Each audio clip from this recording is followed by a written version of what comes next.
Hello YouTubers, Alaska Prepper here.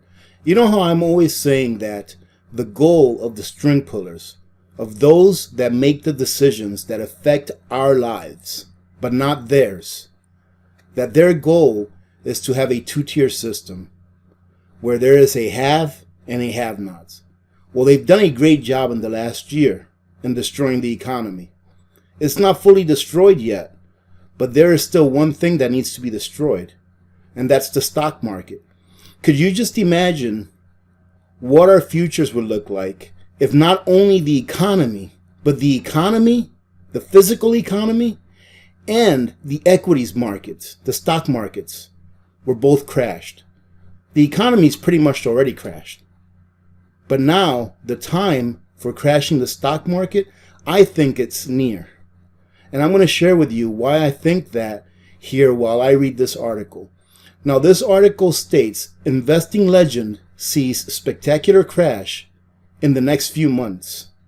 So this gentleman, Jeremy Grantham, has said that the stocks are going to continue to just shoot up and that inevitably it's going to crash due to the conditions by which the government / the Fed have put us under of massive money printing and allowing that money to flow into equities instead of into the hands of the people. See, ladies and gentlemen, there's no winning. The money either flows into equities, into stocks, and it makes the biggest bubble in the history of mankind, which we're already there. It's just going to get bigger. Or they take all of that money that they printed and they put it in the hands of the people. And then what happens then? Stocks crash. And then we have hyperinflation because more money within the hands of the people will increase the velocity of money, the velocity at which money is exchanged in the economy, making the prices of everything go up. And I think he explains this later on in this article. He says here, we will have a few weeks of extra money and a few weeks of putting your last desperate chips into the game, and then an even more spectacular burst.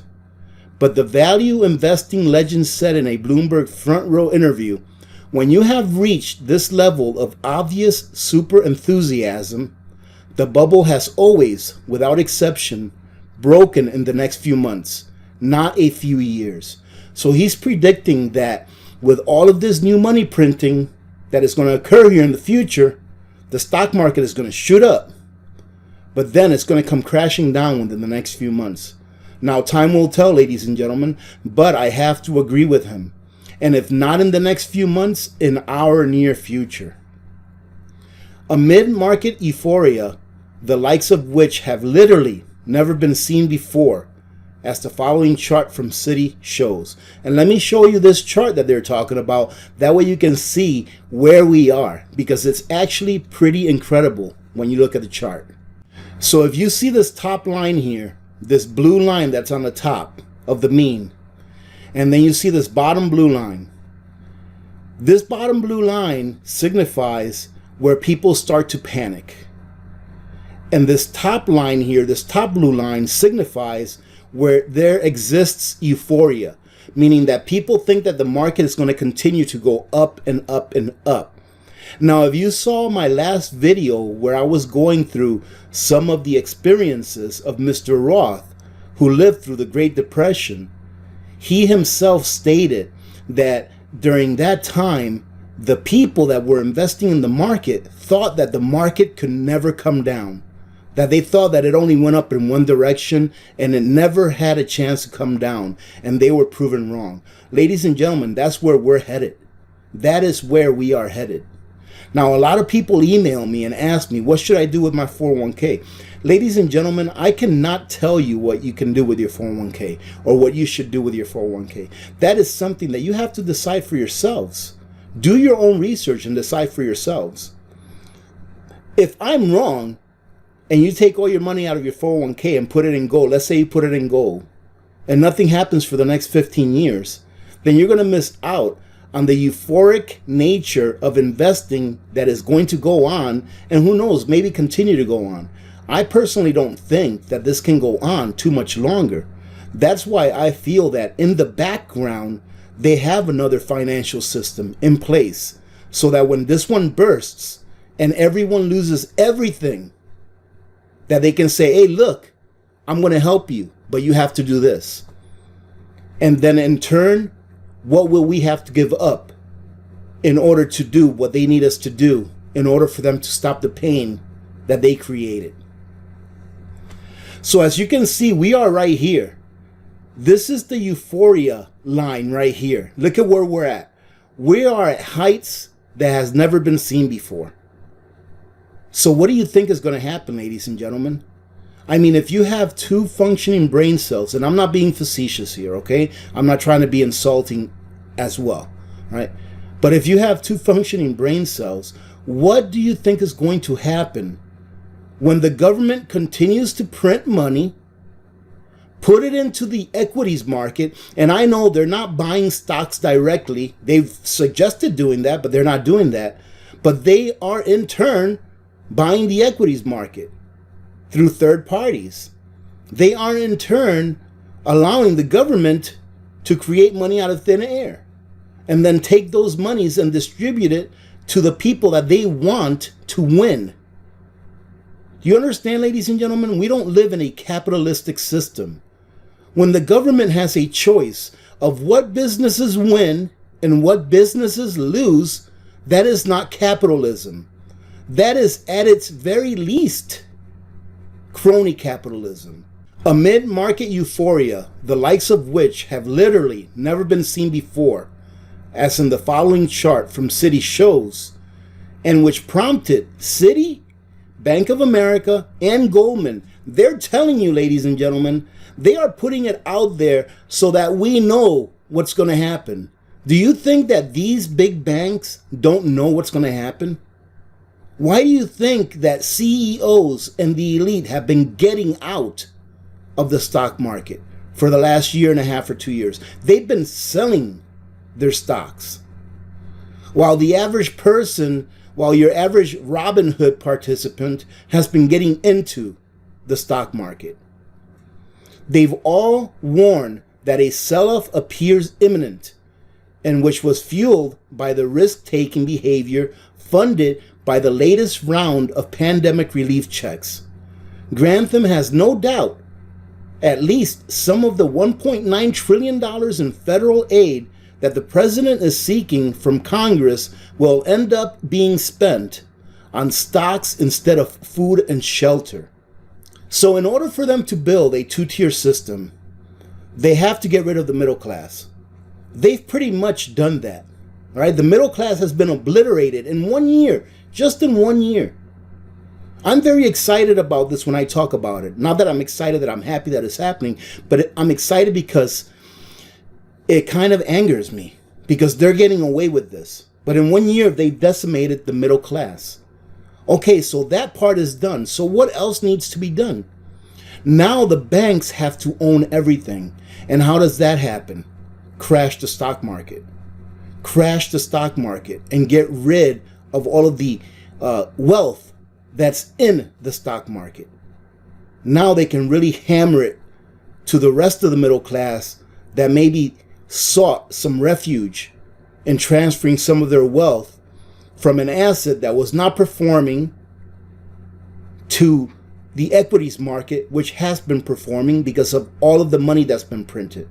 So they've been printing all of this money, propping up the stock market, and now when it crashes, all they have to say is, well, we were only trying to help the people by printing the money.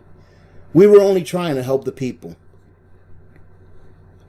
While that will help push stocks even higher, Grantham then sees it all ending in tears, or rather a collapse rivaling the 1929 crash or the dot-com bust of 2000.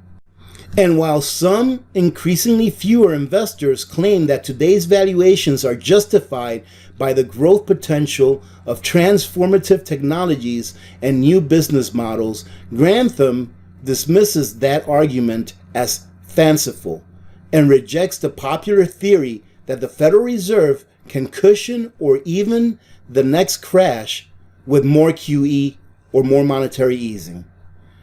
At the lowest rates in history, you don't have a lot in the bank to throw on the table. Unfortunately for Grantham and his now cemented reputation as a perma-bear who misses out on rallies, the stock market has sneered at all warnings it will crash and just keep on rising. So ladies and gentlemen, this will not end well. This market will not end well. Eventually, the market has to come down. It's a cycle. People that are still in the stock market, when it comes down, it's going to come down very quick. And it's going to continue to go down for years. I don't see us getting out of this until the 2030s, until we start to recover. That is how much damage has been induced on our economy, ladies and gentlemen. To be sure, as we reported last year, GMO's bearish stance has been costly as assets under management fell by tens of billions of dollars during the decade-long bull market as the firm steered clear of growth stocks. So now they're trying to tarnish this guy by saying he has done his investors wrong by staying out of the stock market because he sees a crash coming. Well, you know what, ladies and gentlemen, what I've noticed about the people that cry wolf for the last 2 or 3, let me see, 87, 2000, 2008. For the last 3 stock market crashes that we've had, I believe one of them was in 87, one in 2000, then 2008, is that they're usually years early. And this gentleman has probably been sounding the alarm for years.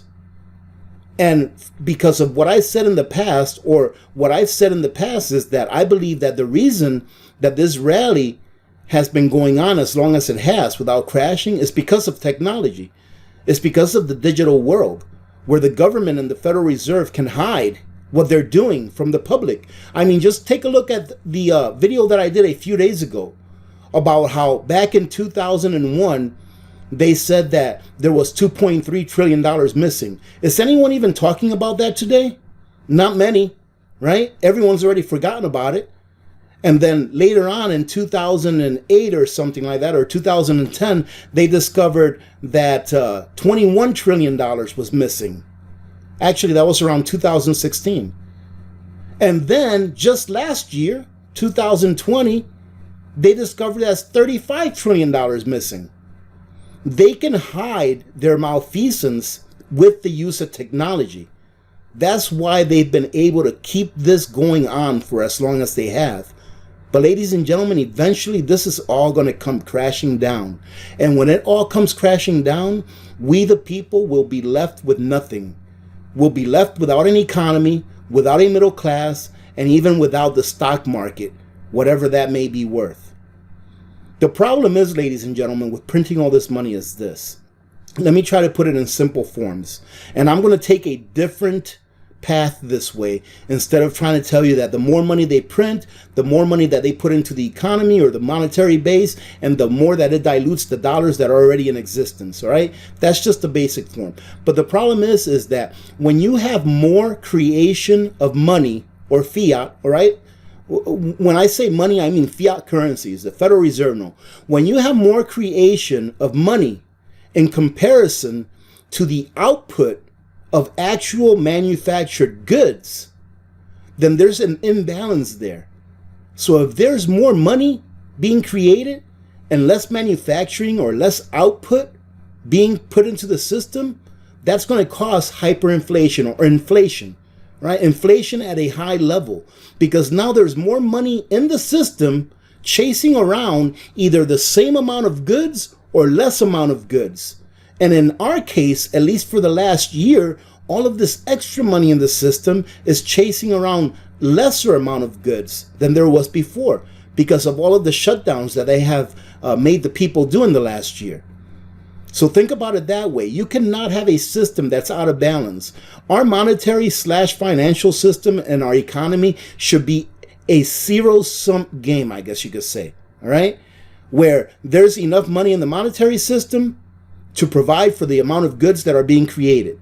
If more goods are being created, then more money can be created because the wealth actually exists in that money because there's more goods being created. So it should be a pretty balanced system. But the way that the system is now, with all the money that they've pumped into it, is you have all this money being created and the manufacturing output is even less. Do you understand that? I hope you understand how I explain that to you. It's very important that we understand what's going to come down our way. I'll read a little bit more of this, and then I'll make sure that I leave the link to this article under the description of my video all the way in the bottom so you can take a look at it yourselves, okay? Here it says, if you think you live in a world where output doesn't matter and you can just create paper, sooner or later you're going to do the impossible. And that is bring back inflation. So he just pretty much said what I just spent the last few minutes talking about. He's saying that if we think we live in a world where we can create more paper than what we are actually manufacturing, than what we are actually creating, eventually we will do what the Fed has been unable to do for the last decade or so, which is to create inflation. And it won't just be inflation. It'll be very high inflation, ladies and gentlemen. I said a few videos ago that I think that by the end of this year, I think it was my last live stream, either Wednesdays or Sundays, I said that I'm going to say right now that by the end of 2021, the things that we actually need to live, the basic things that we buy that we need to live is going to be 50% more than what it is now. And that's exactly what he's saying right here. All right, ladies and gentlemen, I really hope you get something out of this. Do your own research. Take a look at this article and get what you can out of it. Protect yourselves however you can. I'll end it with telling you all that the best way that I feel you can protect yourself is to make sure that you are prepared in every possible way. Every possible way, ladies and gentlemen. In my opinion, every dollar that you have sitting in the bank is not doing you any good. The only thing that it is doing is it's losing value. It's losing more purchasing power every day. The sooner that someone can take their money out of the bank and take that money, take that fiat currency and turn it into something that's real, into something that you can hold in your hand, the better. Because that's something that you turn it into is going to be twice as much as it is today in the next year or two. You know, I was reading a book. Was it a book or an article? I think it was an article. And it was probably a couple of years ago about when the Soviet Union collapsed and that there were people buying things like crazy. And I think there was a passage in that article that said that they were even buying cups, that they were even like buying, they would go to like souvenir shops and even buy cups that you know, had you know, statues of Russia and stuff like that, and whatever, you know, that had paintings of Russia, like a postcard on a cup. But they were even buying cups with their money just so that they can buy something that had some kind of tangible value, because their money was depreciating in purchasing power so fast. Now, ladies and gentlemen, I'm not trying to scare you, and I'm not trying to tell you that this is going to happen tomorrow or next week, right? I'm just sharing this article with you and telling you that I vehemently agree with what this gentleman is saying, with what Mr. Grantham is saying. What he is saying, I believe, is 100% accurate. Has he been early saying this for the last several years? Yes. And there's several other very intelligent economists that have been saying this for the past several years. Heck, one of them's not even an economist. One of them is an old Congressman Ron Paul. He's been saying this for several years, that our economy, that our stock market is going to crash like we've never seen before. Another one is Peter Schiff. If you follow Peter Schiff, whose father was Irwin Schiff, and if you don't know who Irwin Schiff is, he's an American hero who died in jail as a political prisoner, an American hero. But anyways, Peter Schiff is an economist as well, and he's been sounding the horn for years as well. It hasn't happened, but it will. Having said that, ladies and gentlemen, thank you for joining in. Remember to be good to each other. When good people do good things happen. Remember to reach one, teach one, and repeat. If we all did this, the world would be a better place, and you know that it will be a better place. Many blessings to all of you and your families. Remember, ladies and gentlemen, that we have a live stream at 12 noon Sunday, 4 p.m. Eastern Time. All right, so hope to see you there. Many blessings to all of you and your families. I'm Alaska Prepper, and I am out. God bless you guys.